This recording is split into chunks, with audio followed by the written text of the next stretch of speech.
"Who's the woman with the rose?" The question slipped from a whisper, but echoed like thunder across the mourners. She hadn't spoken, hadn't cried, just stood at the edge of the crowd, tall, composed, silent, one red rose in hand. No one knew her name.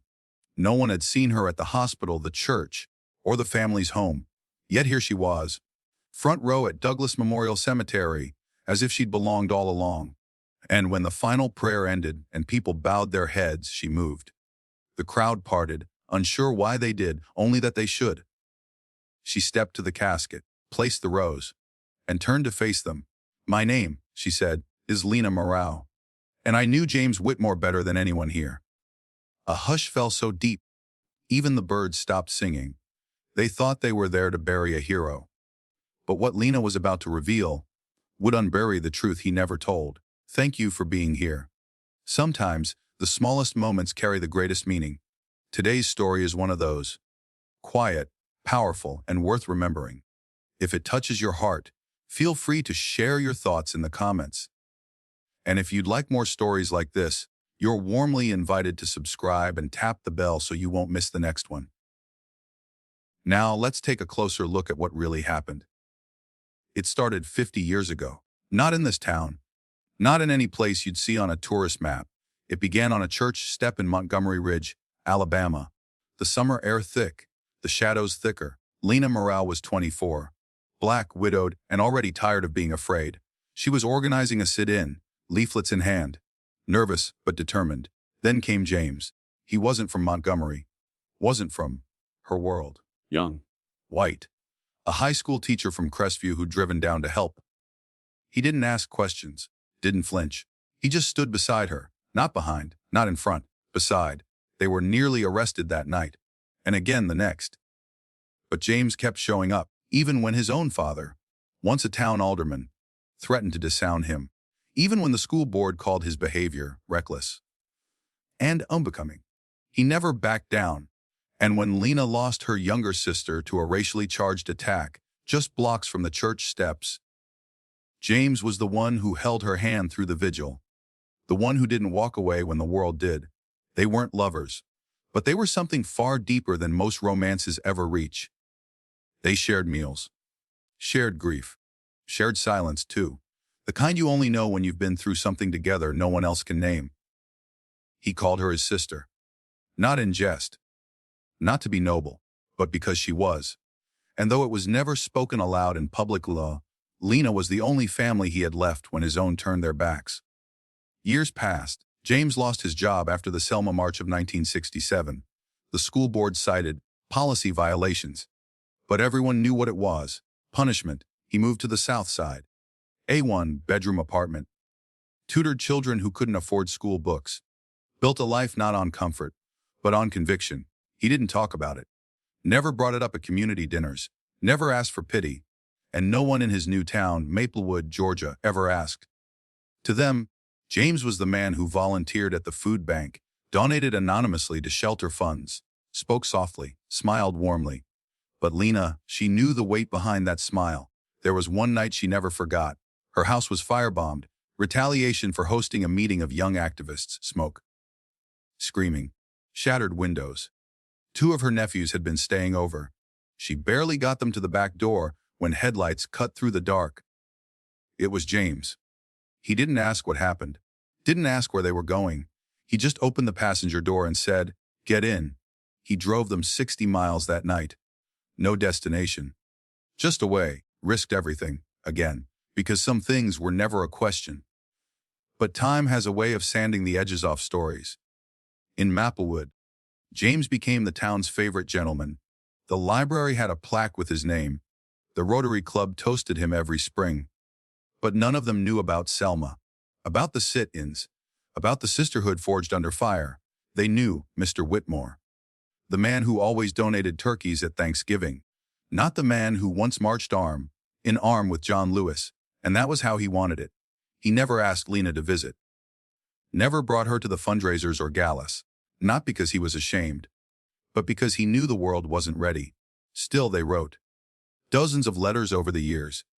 Always signed, "Your brother." Always. Now, standing beside his grave, Lena told all of this with a voice steady as stone. She wasn't bitter. She wasn't angry. But her words cracked the air, like lightning before a storm. And the crowd that once smiled politely now stood speechless. They had come to honor a philanthropist. They were now confronting a man who'd walked through fire and never told them he'd burned. They thought she was finished. After all, what more could be said? But Lena Morrow hadn't even started. She adjusted her hat, just a small motion, and the air around her felt heavier. The crowd at Douglas Memorial Cemetery shifted, some crossing their arms, others staring down at their polished shoes, bracing for what might come next. Then she said it. There's one more truth about James. Her voice didn't rise. She didn't whisper either. Just spoke, calm even, but piercing. And every person standing on that Georgia hillside felt the change. He didn't just fight for others, she said. He also fought a battle no one could see. She paused, letting the silence settle before pulling it apart with 9 words. James Whitmore had a son no one ever knew about. The silence snapped. A ripple ran through the crowd. Gasps, murmurs, someone dropping their keys. Lena didn't flinch. She scanned the crowd, her eyes sharp and direct. His name is Daniel, and he's here today. You could hear someone inhale sharply in the 3rd row. The older woman with the pearl earrings visibly staggered. A man near the front whispered, James had a son. His wife grabbed his arm. But how? Lena continued unfazed. The boy's mother was black, and the year was 1974. In Maplewood, that was a problem no kindness could fix. A few people shifted uncomfortably. Some stared into the distance, pretending not to hear. But James never abandoned him. He couldn't claim him publicly.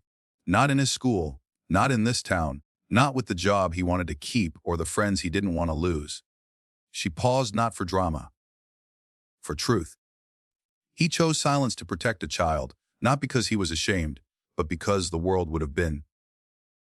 She pulled something from her purse. A photograph, folded and yellowed, held it up for everyone to see. It was James, young and smiling, one arm around a toddler, the boy's skin darker than his father's, his eyes the same, a photo no one had ever seen, a truth no one had ever guessed. James visited every month, she said, wrote letters every week, paid for school, sent books, taught him chess. She smiled sadly. He loved that boy more than he loved being understood. And then, a figure stepped forward. From the very back, behind the sycamore trees, a man in his 40s, broad-shouldered, quiet presence. He wore a simple suit, no tie, just dignity. He walked up beside Lena, placed a steady hand on her shoulder, and the crowd could see it now. The resemblance, the chin, the posture, the kindness. Daniel looked out at the people his father had spent decades helping, people who had never known he existed. I'm Daniel Whitmore, he said softly. My father loved you, all of you, but his deepest love was the kind that had to live in shadows. The crowd stood frozen. It wasn't scandal. It wasn't drama. It was sacrifice, raw, quiet, real. I used to wonder, Daniel said, his voice trembling, why we had to meet in the park. Why he never stayed overnight. Why he told people he was tutoring late. He looked down. Then up. I get it now. A woman near the front began to cry. A man pulled off his cap and held it to his chest. Lena wiped a tear, but her voice stayed strong. He didn't tell you about Daniel because he wanted you to see your reflection, not his reality. She turned to the polished casket. He carried that weight every single day, and still he showed up for all of you. Daniel stepped forward again. My father once told me, he said slowly, a man's legacy isn't the things he leaves behind. It's the lives he lifts while he's alive. He took a long breath. And I see now, he lifted more than I ever knew. In the back of the crowd, someone clapped once, unsure. Then another. Then silence again. No one knew what to do with the truth. Now that it had a face, they'd buried James Whitmore with medals, letters, proclamations from the mayor. But the real honor was standing beside the woman in green, and the son no one had dared to ask about. The crowd didn't move. Not yet. They just stood there, wrapped in the hush that only comes after a truth too big to ignore. No one reached for their phones. No one checked the time. Even the wind had stopped. It was Lena who broke the silence, softly, gently, like brushing dust off an old frame. 2 months before James passed. She said, called me. She paused. Not for show, but because some memories are heavier than others. He knew the end was coming. Lena continued. But his voicey, it didn't sound tired. It sounded clear. She looked around the cemetery. There was something he still needed to do. The crowd leaned in. She reached into her purse again, slowly this time. What she pulled out wasn't a letter or a photo, but a small folded pamphlet. Page, plain. The kind of thing no one looks twice at, until they saw the words, the Whitmore Fund for Children of Working Families. James Whitmore didn't leave behind an estate. No car, no beachfront condo, not even a proper retirement account. But he left this, a trust fund already approved and activated, its mission. Simple: to fund after-school programs, mentorships, meals and scholarships for children in Maplewood whose parents were working 2 jobs and still couldn't afford bus fare. He said to me. Lena continued, I won't be around to see it grow. But if it feeds just one child, if it gives just one kid a head start, then maybe that's enough. She smiled, blinking back tears. You don't need a statue, he told me. You just need a door that's open for the next kid to walk through. Daniel stepped up beside her again. His voice was quieter this time, but firmer, deeper, like roots taking hold. The trust is real, he said. It's already helping kids, quietly, without press releases or ribbon cuttings. He held up a second pamphlet, this one with photos of kids in an old gym playing chess, a breakfast station being run by volunteers, a classroom with a whiteboard that read, Today's goal: be the kind of person Mr. Whitmore believed you could be. A gasp escaped someone's lips near the back, and suddenly, everything people thought they knew about James Whitmore felt incomplete. This wasn't about charity dinners or board memberships. This wasn't about legacy in the public sense. It was about something deeper. Quiet integrity. Private courage. The kind of love that doesn't ask for applause. I used to think my father hid me out of shame, Daniel said softly, but I see now. He hid me so I wouldn't carry the same scars. He looked around. But today, I'm standing here, because the time for silence is over. An older man stepped forward, wary, probably in his 80s. He cleared his throat. I worked with James at the Food Co. Up back in '93, he said. Thought I knew him. His voice cracked. But I didn't know any of this. He looked at Lena, then Daniel. Thank you for telling us. The one by one, others began to step out of the silence. A woman in a nurse's uniform.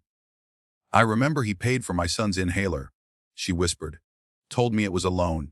Never asked for it back. A high school janitor. He left sandwiches in the break room for me every week. I thought the students did it. Guess not. A teenage girl. He taught me how to fill out a FAFSA form. Said education was the one thing no one could evict you from. None of them knew how much James had truly done. But now they did. And the polished tombstone with its clean lines and sharp edges. It suddenly looked too small to hold a man like that. Lena stepped forward one last time. I don't expect you to see him the way I did, she said. But I hope you'll see more than you used to. She looked at the sky, gray and still, holding back its tears. Then she looked back at the crowd. This, she said, motioning around them, is the funeral James asked for. Not the ceremony, not the marble, but the truth. The crowd didn't leave right away.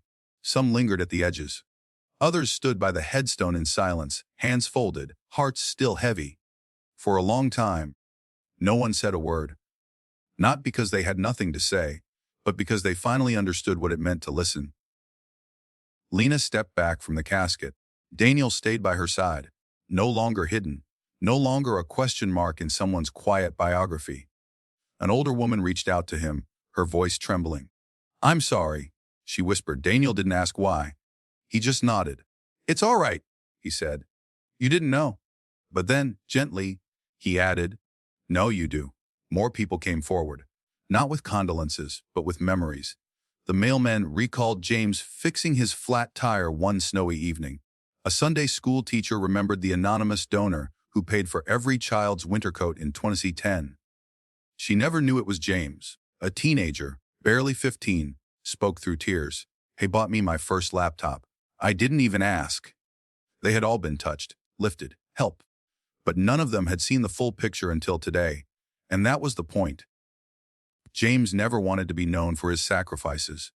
He wanted others to be known for their chances. Lena turned to face the gathering one last time. "I'll ask you something," she said quietly. "Not to honor James, but to honor what he stood for." The wind returned. Just a whisper. She spoke through it. "How will you be remembered? Not for the job title, not for the house or the car, not for the resume or the reputation, but for something far simpler. Who did you show up for when no one else did?" The question didn't demand an answer, but it planted something in the air, something weightless, yet impossible to ignore. A boy at the back clutched his mother's hand tighter. An old man stood straighter. A woman wiped her face with the sleeve of her coat, because James Whitmore's legacy wasn't a trust fund. It wasn't a speech. It was this moment, the way people began to see each other again, not just through names or titles, but through actions, through kindness, through courage that asked for nothing in return. Daniel bent down and placed his hand on the marble headstone. He whispered something no one else could hear. But Lena smiled as if she'd heard it anyway. They stood like that, not in mourning, but in understanding. And then, as the sun dipped below the trees, Lena said the final words of the day. He didn't want to be remembered for what he owned. He wanted to be remembered for the lives he touched. And I think he just was. The crowd began to drift away, but something stayed behind. A feeling, a vow, maybe even a promise. That quiet, hidden goodness still matters, maybe more than ever. And if someone were to walk by that cemetery 1 week later, they'd find fresh flowers at James Whitmore's grave. Not from family, not from fans, but from people he once helped who now chose to help someone else. We often think legacy means being remembered by name, a statue, a plaque, a story in a newspaper. But James Whitmore proved something else entirely, that the most powerful legacy is the kind that doesn't carry your name at all.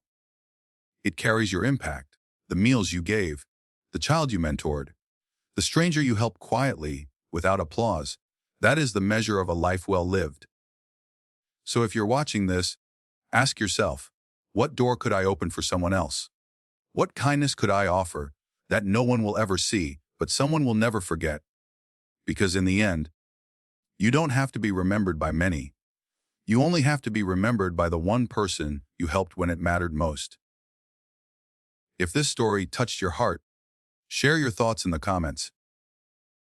Your words might reach someone who needs them more than you know. And if you believe stories like this deserve to be heard, stories of quiet courage, of hidden strength, of love that leaves no fingerprints, please subscribe and tap the bell. That's how we keep telling them. Together. Until next time. Be the echo of something good.